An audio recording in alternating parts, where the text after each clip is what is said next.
ভয়ের আড্ডা। যারা এখানে আসবে তাদের সমাপ্তি হবে অন্ধকারে। তো হ্যালো বন্ধুরা, ওয়েলকাম ব্যাক ভয়ের আড্ডার নতুন একটি এপিসোডে। তো আজকে যে ঘটনাটি আমি বলতে চলেছি, এটা ঘটেছিল বাগুইয়াটের কাছে একটা পুরনো চারতলা অ্যাপার্টমেন্টে। ঘটনাটি আমাকে বলেছে সায়ন। তো সায়ন যেইভাবে বলেছে আমি ঠিক একইভাবে পড়ে শোনাচ্ছি। ওরা সেই সময় নতুন ফ্ল্যাটে উঠেছিল, আর লিফটটা খুবই পুরনো, লোহার জালি, মধ্যে একটা লম্বা আয়না। ঘটনাটা শুরু হয় অক্টোবরের এক রাত থেকে। সায়নের মা রাতে বাজার থেকে ফিরছিলেন। সময় ছিল রাত 11:45। বাড়িতে ঢুকে লিফটের সুইচ টিপতেই লিফট নিচে নেমে আসে। খালি ছিল লিফটটা। সায়নের মা লিফটে ঢুকে চার চাপল। লিফটের দরজা বন্ধ হতে না হতেই আয়নায় হঠাৎ দেখা যায় সায়নের মার পেছনে একটা মহিলার ছায়া দাঁড়িয়ে। সায়নের মা ভয়ে চিৎকার করে উঠেছে। পেছনে ঘুরে দেখে কেউ নেই। আবার আয়নায় দেখে মহিলাটা দাঁড়িয়ে আছে, ঘন ভেজা চুল, সাদা শাড়ি, মাথা একটু নিচু, মুখটা কেমন ভয়ঙ্কর দেখতে, কিন্তু চুলে ভেজা ভাব কেমন যেন নড়ছিল। ঠিক তখনই লিফটটা 3 নম্বর ফ্লোরে থেমে যায়। যদিও কেউ ডাকেনি, দরজাটা খুলে যায় ধীরে ধীরে, আর মহিলার সেই ছায়াটি আয়নায় দেখা যায়।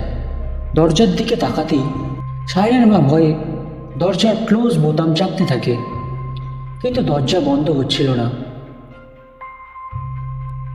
হঠাৎ আয়নার ভেতরে থাকা মহিলাটা ধীরে ধীরে মাথা তোলে। এবার দেখা যায় ওর দু চোখ লাল, কিন্তু মুখে কোনো ঠোঁট নেই। হাত পা দেখে মনে হচ্ছে পুরো দুমড়ে মুচড়ে আছে। ঠিক তখনই লিফটের লাইট টিমটিম করে নিভে যায়, আবার জ্বলে ওঠে। আয়নায় তখন মহিলাটা নেই, কিন্তু পিছন থেকে খুব আস্তে কারো নিঃশ্বাসের শব্দ আসে। সায়নের মা শেষ মুহূর্তে গ্রাউন্ড ফ্লোরে সুইচ চাপেন। লিফট ঝাঁকুনি দিয়ে নিচে নেমে যায়। নিচে নেমেই সায়নের মা দৌড়ে বাইরে বেরিয়ে যায়। ওনার হাত পা ঠান্ডা হয়ে গেছিল। পরের দিন তারা লিফটের সিসিটিভি ফুটেজ বের করে দেখে লিফটের ভেতরে শুধু সায়নের মা একাই ছিল, কিন্তু 3 নম্বর তলায় লিফটটা থামার মুহূর্তে দরজার সামনে একটা কালো ছায়া 2 সেকেন্ডের জন্য দাঁড়িয়েছিল, যা মানুষের মতো নয়। আর সেই আয়নাটি তারা পরিষ্কার করতে গেলে দেখা যায় আয়নায় মাঝ বরাবর লম্বা নখের দাগ, যেন কেউ ভিতর থেকে আঙুল বুলিয়েছে। তারপর তারা জানতে পারে সেই লিফটে একটি মহিলার মৃত্যু হয়েছিল, যে মৃত্যুটা ছিল খুবই ভয়ঙ্কর।